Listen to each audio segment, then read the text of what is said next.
अस्सलाम वालेकुम, मैं हूं Murtaza. Welcome to my YouTube channel. उम्मीद करता हूं आप सब लोग खैरियत से होंगे।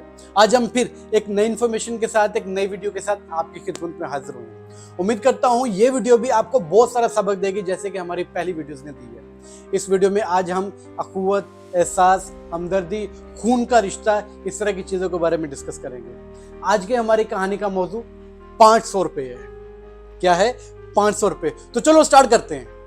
मेरी फरमाइश पर उन्होंने मुझे अपनी ज़िंदगी का एक ऐसा वाक़या सुनाया जिसने मुझे हिला के रख दिया, और मैंने सोचा कि ये मैं वाक़या आपके साथ भी शेयर करूं। क्यों? क्योंकि इसमें बहुत सारा सबक है, और आजकल के माशरे में हमारे लिए ये चीज़ें बहुत ज़्यादा अहमियत की हामिल है। पुलिस ऑफिसर का कहना था कि 1996 में मैं लाहौर में SHO था। मेरे वाले साहब अलील थे और मैंने उनको सर्विसेज हॉस्पिटल में दाखिल करवा दिया। सर्दियों की रात में मैं ड्यूटी पर था। वो हॉस्पिटल में बिल्कुल अकेले थे। अचानक से उनकी तबीयत ज़्यादा ख़राब हो गई और वो उल्टियाँ करने लगे। मेरे ख़ानदान का कोई शख्स मेरे वाले साहब के साथ नहीं था। वो कमरा सिर्फ 2 मरीज़ों के लिए था, और दूसरे बेड के ऊपर भी एक मरीज़ दाखिल था। उसके साथ उसका एक अटेंडेंट मौजूद था। जैसे मेरे वाले साहब की हालत ख़राब हुई, उल्टियाँ करने लगे, तो वो आदमी जल्दी से भागा। उसने डस्टबिन ली और तौलिया लिया और मेरे वाले साहब की मदद करना शुरू कर दी। वो सारी रात मेरे अब्बा जी की उल्टियाँ साफ करता रहा। उन्हें कहवा भी बनाकर पिलाया, उनका सर और बाजू भी दबाए। और जैसे ही सुबह डॉक्टर आया तो उसने मेरे वाले साहब की पूरी कैफियत डॉक्टर साहब को बताई, और उसके बाद वो अपने मरीज की मदद में लग गया। मैं अगले दिन सुबह 9 बजे वर्दी पहनकर तैयार होकर अपने वाले साहब को हॉस्पिटल मिलने के लिए चला गया। मैं जब वहां पे पहुंचा तो तब तक अब्बा जी की तबीयत नॉर्मल हो चुकी थी, और अब्बा जी ने अटेंडेंट की तरफ इशारा करके बताया कि इस मौलवी ने पूरी रात मेरी खिदमत की है, मेरे आगे पीछे भागता रहा है।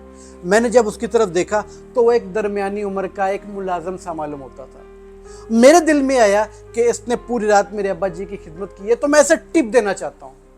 मैंने अपनी जेब में से 500 रुपये निकाले और उसकी तरफ चल दिया। वो अपने मरीज के साथ एक कुर्सी पर बैठा हुआ था। मैंने अपना एक हाथ उसके कंधे पर रखा और दूसरे हाथ से उसको 500 का नोट पकड़ाने लगा। वो कुर्सी पर थोड़ा सा कसमस आया और उसने बोला कि नहीं, मुझे नहीं चाहिए। मैंने उसको राउनत भरी आवाज़ में कहा, ले मौलवी रख, ये रकम तेरे काम आएगी। लेकिन उसने बहुत ही ज़्यादा सॉफ्ट आवाज़ में, बहुत ही ज़्यादा नरम लहजे में बोला कि नहीं भाई, मुझे नहीं चाहिए। मैंने ये काम, ये खिदमत किसी मुआवजे के लिए नहीं की है। मैंने आपके अब्बा जी की खिदमत अल्लाह की रज़ा के लिए की है। किसके लिए की है? अल्लाह की रज़ा के लिए। मैंने 500 रुपये उसकी जेब में ज़बरदस्ती डाल दी। उसने अपनी जेब में से पैसे निकाले और दोबारा मेरे हाथ में पकड़ाना शुरू कर दिया। मैं उसको बार बार कंधे से दबाता जा रहा हूँ और इसरार करता जा रहा हूँ कि ले मौलवी, छड़ यार, जिद ना कर, रख ले, तेरे काम मान गए। और इस तरह के जुमलों को मैं यूज़ कर रहा था। लेकिन उसने बोला कि भाई, मुझे पैसे नहीं चाहिए, अल्लाह पाक का दिया हुआ मेरे पास बहुत है, मुझे पैसे नहीं चाहिए। मौलवी बोल रहा था कि मैंने रात को देखा आपके वाले साहब अकेले हैं और तकलीफ में थे, और मैं भी फ्री बैठा हुआ था, तो मैंने इसलिए अल्लाह पाक की रज़ा के लिए उनकी खिदमत करना शुरू कर दी। आप मेरे लिए बस दुआ कीजिए, और वगैरह वगैरह। लेकिन मैंने भी जिद पकड़ ली। मैंने भी फैसला कर लिया कि मैंने इस मौलवी को हर सूरत पैसे देने हैं, कुछ भी हो जाए। पुलिस ऑफिसर ने अपनी गीली आंखें और गला साफ किया और उसके बाद बोले, और क्या ही खूब बोले। उन्होंने बोला कि जब इंसान ताकत में होता है ना, जब इंसान ताकत के नशे में होता है ना, तो वो छोटी छोटी बात और मामूली मामूली बातों के ऊपर अपनी जिद बनाकर बैठ जाता है और उसी को ही मनवाने की कोशिशों में लगा रहता है, चाहे उसका कुछ भी रिजल्ट निकले। और मेरी भी ये जिद बन चुकी थी कि मैंने इस मौलवी को पैसे हर हाल में देने हैं, हर हाल में देने हैं। लेकिन वो मौलवी मुझसे ज्यादा जिद्दी निकला। वो मान ही नहीं रहा था कि मैं पैसे ले लूं। मैं उसको पैसे उसकी जेब में देता, वो निकाल कर दोबारा मेरे जेब में डाल देता या मेरे हाथ में पकड़ा देता। वो मेरी तरफ आ ही नहीं रहा था। मैंने उसे दिंगा मुश्ती में पूछा कि मौलवी यार, तुम काम क्या करते हो? तो उसने जवाब दिया कि मैं ऐसे ही लोगों की खिदमत करता हूँ। अब वो मुझे अपना काम भी नहीं बताना चाह रहा था। मुझे बहुत ज़्यादा फील हुआ कि ये मैं जो भी उससे सवाल करता हूँ, मुझे अच्छे से रिस्पॉन्स क्यों नहीं मिलता।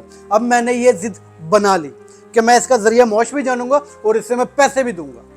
मेरे बार बार पूछने के बाद उसने बोला कि सर, मैं कचहरी में होता हूँ। मैंने बोला किधर? बोलता, सर मैं कचहरी में होता हूँ। तो मुझे ऐसा करके महसूस हुआ कि शायद ये यहाँ तो कोई गेट कीपर है या कोई वकील का चपड़ासी है। तो फिर मैंने दोबारा से 500 रुपये निकाले और उसकी मुट्ठी में देकर उसको ऊपर से दबोच लिया और उससे पूछा कि भाई तुम क्या करते हो कचहरी में? हाँ, तुम कचहरी में क्या करते हो? उसने थोड़ी देर मेरी तरफ देखा और फिर मेरे वाले साहब की तरफ देखा और एक लंबी सांस लेकर मुझे आहिस्ता आवाज में बोला कि मुझे अल्लाह पाक ने इंसाफ की जिम्मेदारी दी है। मुझे अल्लाह पाक ने इंसाफ की जिम्मेदारी दी है। मैं लाहौर हाई कोर्ट में जज हूं।